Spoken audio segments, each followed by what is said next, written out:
பிராமணர்களை தாக்க வேண்டும் என்பது யாருடைய நோக்கமும் இல்லை. பெரியாருக்கு கூட அது நோக்கம் இல்லை. சாதிய கட்டமைப்பை தகர்க்க வேண்டும் என்று எண்ணுகிற போது பார்ப்பனியம் என்கிற கருத்தியலை விமர்சிக்க வேண்டியிருக்கிறது. அது தவிர்க்க முடியாததாக மாறுகிறது. இதிலே கூட சாமி பெரிதா சாதி பெரிதா என்கிற ஒரு விவாதத்தை கதாநாயகன் முன்வைக்கிறார். சாமியையும் சாதியோடு பொருத்தி பார்க்கிற ஒரு பார்வை நம்முடைய கலாச்சாரத்தில் இருக்கிறது. இந்த குலதெய்வத்தை கும்பிட்டால் இந்த சாதி என்று தெரிந்து கொள்ளக்கூடிய அளவுக்கு நம்முடைய கலாச்சாரம் இருக்கிறது. சாதியை தெரிந்து கொள்வதற்கு என்ன சாமி கும்பிடுறீங்கன்னு கேட்பாங்க. அப்ப சாமிக்கும் சாதியை இங்கே வைக்கிறார்கள். ஆகவே சாதி என்பது எல்லா நிலைகளிலும் வேரோடி போயிருக்கிறது, வலுவாகி இருக்கிறது. அதை எதிர்த்து பேசுகிற போது இந்த கருத்தியலின் மூலவர்களாக இவர்கள் இருக்கிறார்கள் என்கிற அடிப்படையில் விமர்சிக்கப்படுகிறார்களே தவிர அவர்களுக்கு எதிரான வெறுப்பை பரப்ப வேண்டும் என்கிற நிலைப்பாட்டில் யாரும் அப்படி செய்வதில்லை. இதை முதலில் அனைவரும் புரிந்து கொள்ள வேண்டும். சனாதன எதிர்ப்பு என்றாலே இந்த சாதிய கருத்தியலை எதிர்க்கிறோம் என்றுதான் பொருள். அதைத்தான் பெரியார் பார்ப்பனிய எதிர்ப்பாக, அம்பேத்கர் பார்ப்பனிய எதிர்ப்பாக அடையாளப்படுத்தினார்கள். பார்ப்பனர்களுக்கு எதிரான அரசியல் அல்ல, அந்த கருத்தியல் தான். சாதிய கட்டமைப்பை உடைச்சு வரணும்னா தந்தை பெரியார்னா அந்த காலத்துல அவ்வளவு போராடி இருக்காரு. திராவிட கழகம் இப்போ அந்த அளவுக்கு நீங்க நல்லபடியா நடக்குதுன்னு நினைக்கிறீங்களா? உடல்நிலை சரியில்லாத போது கூட பெரியார் அந்த அளவுக்கு செயல்பட்டாரு. திராவிடர் கழகம் செயல்படுகிறதோ இல்லையோ அது செயல்பட்டு கொண்டிருக்கிறது என்பது ஒரு புறம். ஆனால் அந்த கருத்தியலை திராவிடர் கழகத்தையும் தாண்டி எங்களை போன்றவர்களும் நாங்கள் முன்னெடுக்கிறோம். தங்கர் பச்சான் அவர்களும், விஜித் பச்சான் அவர்களும், சிவபிரகாஷ் அவர்களும் பேசுகிற அரசியல் பெரியார் அரசியல் தான். கதைநாயகன் இந்த படத்திலேயே ஒரு இடத்தில் சொல்லுகிறார், பெயரை சொல்லாமல் சொல்லுகிறார். கடவுள் வேண்டாம் என்று அவர் சொன்னது கடவுள் மீது உள்ள வெறுப்பு அல்ல, சாதிக்கு மூலமாக இருப்பது மதமும் கடவுளும் என்கிற ஒரு நம்பிக்கை தான். ஆகவே சாதியை ஒழிக்க அவர் பேசினார், போர்க்குரல் எழுப்பினார். அது கடவுள் மறுப்பாக வெளிப்பட்டிருக்கிறது என்ற கருத்தும் இந்த திரைப்படத்திலே பதிவாகி இருக்கிறது. எனவே பெரியார் இயக்கம் என்பது திராவிடர் கழகம் மட்டுமல்ல, பெரியாருடைய அரசியல் பேசக்கூடிய ஒவ்வொரு தனிநபரும் பெரியார் இயக்கம்தான். E5 என்டர்டெயின்மெண்ட் ஃபில்ம்ஸ் தயாரிப்பில் இயக்குனர் சிவபிரகாசம் அவர்களின் படைப்பாக வெளிவர இருக்கிற பேரன்பும் பெரும் கோபமும் என்ற திரைப்படத்தை பார்த்தோம். இயக்குனர் தங்கர் பச்சான் அவர்களின் அருமை முதல்வர் தம்பி விஜித் பச்சான் அவர்கள் கதைநாயகனாக இந்த திரைப்படத்தில் நடிக்கிறார். அவருக்கு இணையாக சாரா என்கிற பாத்திரத்தில் நடிகை சாலி அவர்கள் நடித்திருக்கிறார். இந்த திரைப்படம் சாதிய முரண்களை விரிவாக பேசுகிறது, நுட்பமாக பேசுகிறது, மிக ஆழமாக பேசுகிறது. சாதி மாறி சாதி திருமணம் செய்வது கூடாது என்கிற நிலைப்பாடு என்பது காலம் காலமாக நம்முடைய சமூகத்தில் இருந்து வருகிற ஒன்று. இதனால் ஆணவ கொலைகள் அவ்வப்போது நடந்திருக்கின்றன. அவ்வாறு சாதி மாறி திருமணம் செய்து கொள்கிற ஆணாயிருந்தாலும் பெண்ணாயிருந்தாலும் அவர்களை அந்தந்த சமூகம் ஏற்றுக்கொள்வதில்லை, குடும்பம் ஏற்றுக்கொள்வதில்லை, பெற்றோரும் ஏற்றுக்கொள்வதில்லை என்பதையும் தாண்டி படுகொலை செய்கிற கலாச்சாரமும் நம்மிடையே வலுவாக இருக்கிறது. அவ்வாறு படுகொலை செய்யப்பட்டவர்களே இங்கு தெய்வங்களாக வணங்கப்படுகிற, வழிபாடு செய்யப்படுகிற ஒரு கலாச்சாரமும் நம்மிடையே வளர்ந்திருக்கிறது. மதுரை வீரன் சாமி கூட அவ்வாறு சாதி மறுப்பு திருமணம் செய்து கொண்டு அதன் அடிப்படையிலே படுகொலை செய்யப்பட்ட ஒரு வரலாறாகத்தான் நாம் காண்கிறோம். அப்படி தென் மாவட்டங்களில் முத்தாளம்மன் வழிபாடு இன்றைக்கும் இருக்கிறது. அந்த முத்தாளம்மன் என்கிற தெய்வமும் சாதி அடிப்படையில் படுகொலை செய்யப்பட்ட ஒரு பெண்ணின் வரலாறாகத்தான் இன்றைக்கும் பேசப்பட்டு வருகிறது.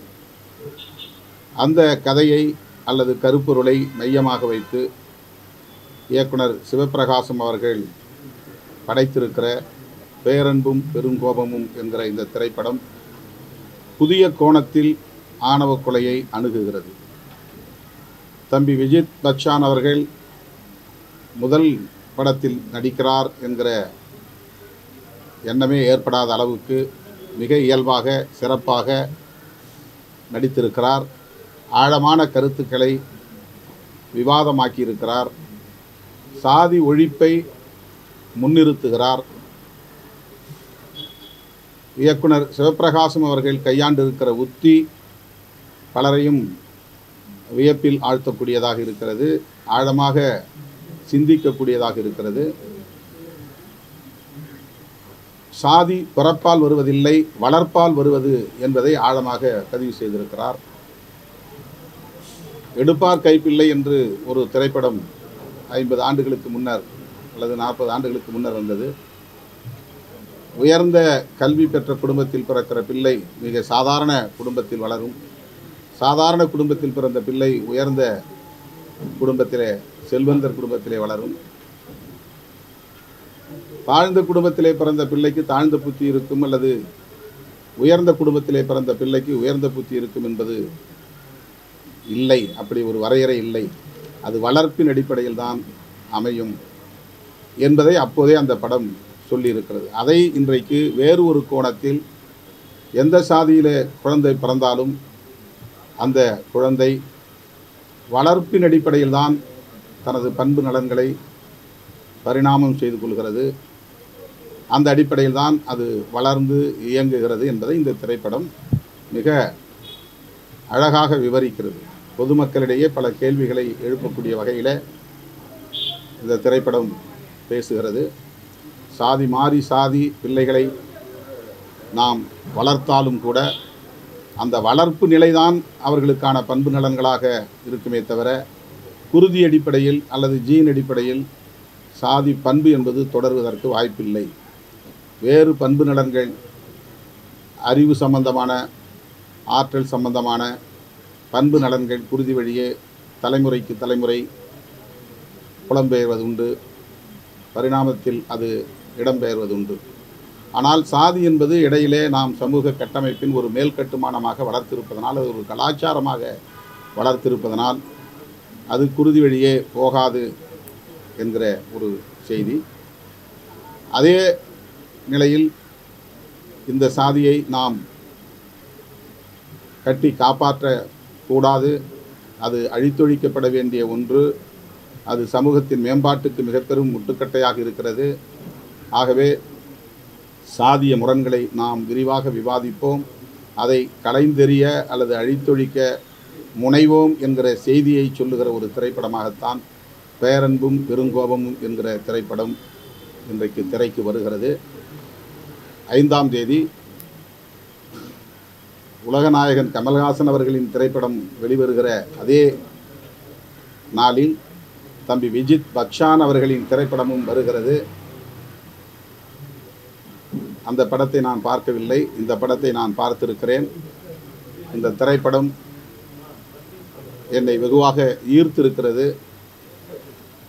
நான் நீண்ட காலமாக பேசி வருகிற அரசியலை 2 மணி நேரத்தில் சொல்லுகிற ஒரு திரைப்படமாக இதை சிவப்பிரகாஷ் இயக்கியிருக்கிறார். அதைவிட முக்கியமாக அண்ணன் தங்கர் பச்சான் அவர்களின் மைந்தர் தம்பி விஜித் பச்சான் அவர்கள் இந்த திரைப்படத்திலே கதைநாயகனாக நடித்திருப்பது சால பொருத்தமானது. அவர் எழுப்புகிற கேள்விகள் ஒவ்வொன்றும் சாதியவாதிகளுக்கு மிகப்பெரிய அளவில் தாக்கத்தை ஏற்படுத்தும், சிந்திக்க தூண்டும், சாதி வேண்டாம் என்று எண்ண தோன்றும். அத்தகைய காட்சிகள் இந்த திரைப்படத்திலே அமைக்கப்பட்டிருக்கின்றன. வசனங்கள் ஒவ்வொன்றும் நெஞ்சில் ஆழமாக பதியக்கூடியவையாக இருக்கின்றன. மிகப்பெரிய விவாதத்தை எழுப்பக்கூடிய ஒரு திரைப்படமாக இந்த திரைப்படம் அமையும் என்று நான் பெரிதும் நம்புகிறேன். இயக்குனர் சிவப்பிரகாஷ் அவர்களை நான் நெஞ்சார பாராட்டுகிறேன். தம்பி விஜித் பச்சான் அவர்களை மனமாற பாராட்டுகிறேன். அதில் பல பாத்திரங்களை ஏற்று நடித்திருக்கிற, குறிப்பாக கதைநாயகியாக வருகிற ஷாலினி அவர்களும் மிகச்சிறப்பாக இந்த திரைப்படத்தை, தனது பாத்திரத்தை நடித்திருக்கிறார். அதேபோல ஒவ்வொரு பாத்திரத்தையும் பாராட்டுகிற அதே வேளையில் இந்த திரைப்படத்தின் உயிரோட்டமாக இருப்பது இசைஞானி இளையராஜா அவர்களின் இசை.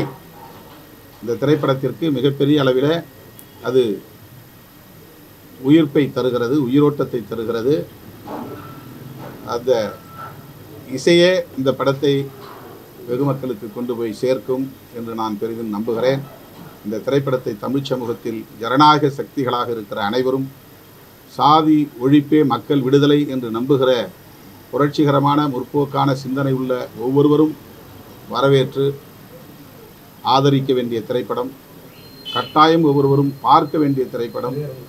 ஒரு முறையாவது திரையரங்குக்கு சென்று இந்த திரைப்படத்தை பார்க்க வேண்டும் என்று நான் வலியுறுத்துகிறேன். பாலு மகேந்திராவின் மாணவர் இயக்குனர் சிவபிரகாஷ் அவருடைய சாயல்கள் திரைப்படத்தில் ஆங்காங்கே வெளிப்படுகின்றன. நல்ல அருமையான காட்சிகளை பதிவு செய்திருக்கிறார்.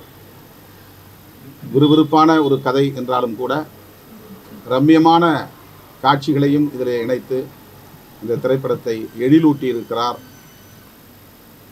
கதை கரு மிகவும் வலுவானது, ஆழமானது, அனைவரும் ஆழ்ந்து சிந்திக்க வேண்டியது. இந்த மாதிரியான ஒரு உத்தியை இதுவரையில் ஆணவ கொலை தொடர்பாக பலரும் படைத்திருக்கிறார்கள். ஆனால் இதிலே புதிய உத்தியை இயக்குனர் கையாண்டிருக்கிறார். இது மிகப்பெரிய விவாதத்தை ஏற்படுத்தும் என்று நான் நம்புகிறேன். கதை சொல்லியாக பவா செல்லத்துறை அவர்களும் இன்னும் பல முக்கியமான பாத்திரங்களும் இதிலே இடம்பெற்றிருப்பது இந்த படத்திற்கு சிறப்பு சேர்த்திருக்கிறது. இந்த படம் வெற்றி பெற வாழ்த்துக்கள்.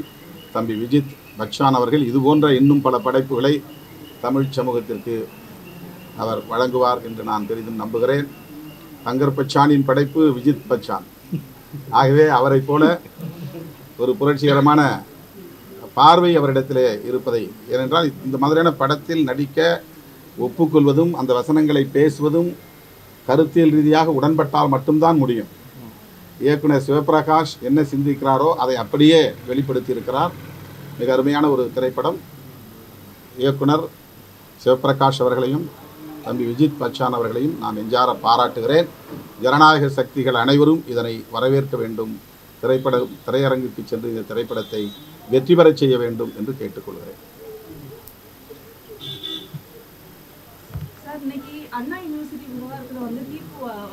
இது தனியாக நம்ம பேட்டி வச்சுக்கலாம். இது இந்த திரைப்படத்தை பற்றி மட்டும், இதுக்கு மட்டும் கொஞ்சம் முக்கியத்துவம் கொடுங்க.